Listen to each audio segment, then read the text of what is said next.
Apple was after I left, John Sculley got a very serious disease. And that disease, I've seen other people get it too. It's the disease of thinking that a really great idea is 90% of the work.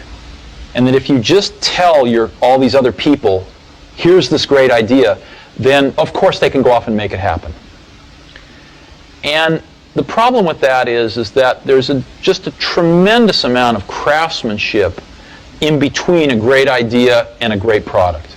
And as you evolve that great idea, it changes and grows. It never comes out like it starts, because you learn a lot more as you get into the subtleties of it. And you also find there's tremendous trade-offs that you have to make. There are just certain things you can't make electrons do. There are certain things you can't make plastic do or glass do.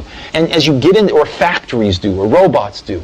And as you get into all these things, designing a product is keeping 5,000 things in your brain, these concepts, and fitting them all together in continuing to push to fit them together in new and different ways to get what you want.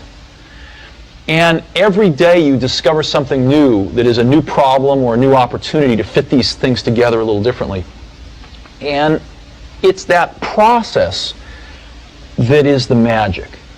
And so we had a lot of great ideas when we started, but what I've always felt that a team of people doing something they really believe in is like when I was a young kid, there was a widowed man that lived up the street.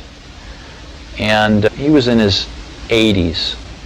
He's a little scary looking. And I got to know him a little bit. I think he might have paid me to mow his lawn or something.